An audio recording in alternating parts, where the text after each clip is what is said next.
What's up, everyone? Imagine standing in Kansas right now. Flat land, wheat fields everywhere. Pretty normal, right? But 80 million years ago, you'd be underwater. Kansas was at the bottom of a massive ocean that split America in half. So what happened to all that water, and how did it just disappear? Let's dive in. The fish that failed at life.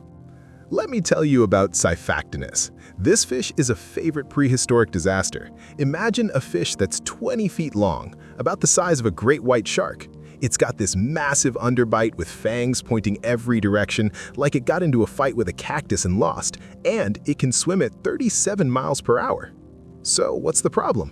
Why is it a disaster? Because Siphactinus was so aggressive and had such bad judgment that it regularly died from eating. Not from being eaten, from eating. I'm dead serious. This fish would see another fish and go, "Yeah, I can totally swallow that whole," when it absolutely could not swallow that whole. Then it would try anyway, and die. There's an actual fossil that scientists found. They call it fish within a fish. It's a 13-foot Siphactinus with a 6-foot fish perfectly preserved in its stomach. The prey was so big that it literally exploded the predator's organs from the inside. They both died. Together. It's like trying to swallow an entire watermelon in one bite and dying. Now imagine doing that regularly because you refuse to learn. That's Siphactinus energy. Mother Nature really tried with this one. She gave it speed, its teeth, and its size. But she couldn't give it common sense. Some animals are just built differently. And by different, I mean a bit slow. Wait, America was in 2 pieces? Okay, so picture this. It's 80 million years ago. You want to drive from New York to California. Sounds simple, right? Wrong. Halfway through your trip, you hit an ocean. Not the Atlantic, not the Pacific. A completely different ocean smack in the middle of the country. This was the Western Interior Seaway, and it was absolutely massive. It stretched from way up in Canada all the way down to the Gulf of Mexico. Nearly 2,000 miles of water split North America into 2 separate chunks. East Coast? That's one island. West Coast? Different island. And in between? Just a giant ocean. Now here's what makes this even weirder. This ocean was pretty shallow, only about 600 feet deep in most places. The Atlantic Ocean is over 10,000 feet deep today. So the Western Interior Seaway was basically a gigantic kiddie pool by comparison. But the weird thing about this type of shallow water is it's more dangerous than you know. When you pack a bunch of predators and prey into shallow water with nowhere to hide, things get crazy fast. It's like if you took every dangerous animal at the zoo and locked them in a single enclosure.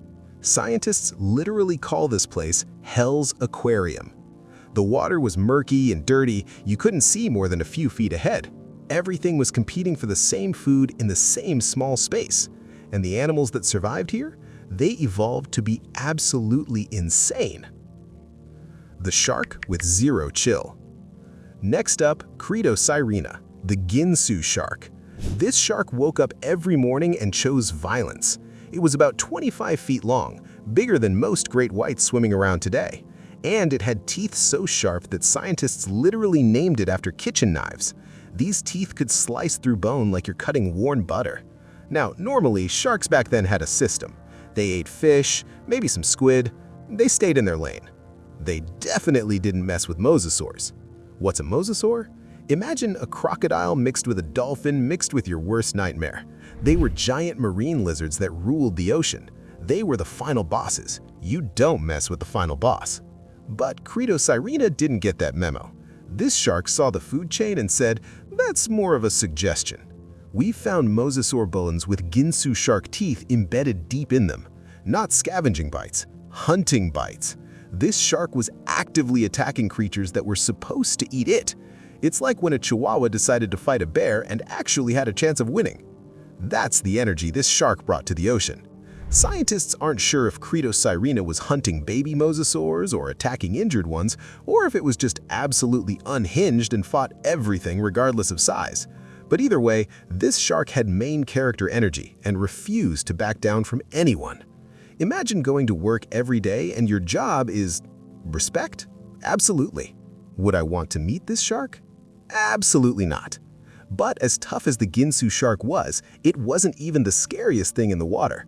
Not even close. The actual final boss. Meet Tylosaurus, the undisputed heavyweight champion of Hell's Aquarium. This thing is what happens when evolution decides to build the perfect predator and doesn't stop until it's completely overpowered. First, let's talk about size. Tylosaurus was 45 feet long, longer than a school bus, longer than most people's houses. It weighed multiple tons, had 4 massive flippers that work like paddles, and a tail that could launch it through water like a torpedo. But here's where it gets absolutely ridiculous. Tylosaurus had a cheat code installed in its face. It had 2 sets of teeth, the regular scary teeth you'd expect from a predator, and then a second set on the roof of its mouth, pointing backward towards its throat. These are called paragoid teeth, and they work like a biological bear trap. Once something touched those teeth, it was over. Done. Game over. No escape possible. See, the teeth pointed backward, so every time prey tried to escape, the teeth would catch them and pull them deeper. The more you struggled, the worse it got. It was a one-way conveyor belt straight to the stomach. And if that wasn't enough, Tylosaurus could unhinge its jaw like a snake, meaning if something was too big to fit in its mouth, it would just make its mouth bigger. Problem solved. What did Tylosaurus eat? Everything. Literally everything. Sharks? Yep. Other mosasaurs? Absolutely. Giant turtles? Of course. Fish? Obviously. If it existed in the ocean, Tylosaurus considered it breakfast. The ocean ghosted everyone. So here's where the story gets wild. All that water filling up the middle of America, it just left. Slowly drained away like someone pulled the plug on the world's biggest bathtub. Deep below in North America, tectonic plates were doing tectonic plate things. They were shifting and moving around, and as they moved, they pushed the Rocky Mountains up. And as the mountains grew, they pushed the ocean floor upward. Think of it like this. You know when you're in a bathtub and you lift one end, all the water slides go to the other side, right? The same thing happened to North America, except it took millions of years instead of 5 seconds. The deepest parts of the seaway became shallow. The shallow parts turned into mudflats. The mudflats became dry land. All the ocean is gone, replaced by something so different. So what replaced the ocean? Okay, so the water's gone. Now what? What filled that massive space? First off, the weather changed dramatically. When the seaway existed, it worked like a giant air conditioner for the continent. Warm water from the Gulf flowed north, cold water from the Arctic flowed south. This kept temperatures pretty moderate everywhere in between. But when the water disappeared, that climate control system broke. The middle of North America became way more extreme. Super hot in summer, cold in winter. The tropical beaches turned into grasslands. Remember, before the seaway drained, dinosaurs were stuck on 2 narrow strips of land on either side. East Coast dinosaurs had never met West Coast dinosaurs. They were separated by an entire ocean. But now, the ocean was gone. East meets West. Herds of triceratops that had only lived on one side could now roam across the whole continent. Tyrannosaurus rex gained access to new hunting grounds. Plant eaters from different regions started competing for the same food. Some probably got along fine. Others probably fought immediately. New predator-prey relationships formed, new competition, new territories. Evolution went absolutely crazy. But this story isn't just about prehistoric monsters and vanishing oceans. It's about something way bigger. Nothing on this planet is permanent. Right now, Kansas feels like the most stable, unchanging place ever. What's dry land today might be an ocean in a few million years. The wildest part is, it'll probably happen again. Maybe not in our lifetimes, maybe not in a million lifetimes, but eventually, something will change. Which creature from Hell's Aquarium do you find the most terrifying?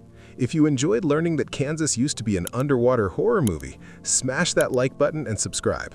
We've got tons more insane prehistoric content coming your way. Thanks for watching, and I'll catch you in the next one.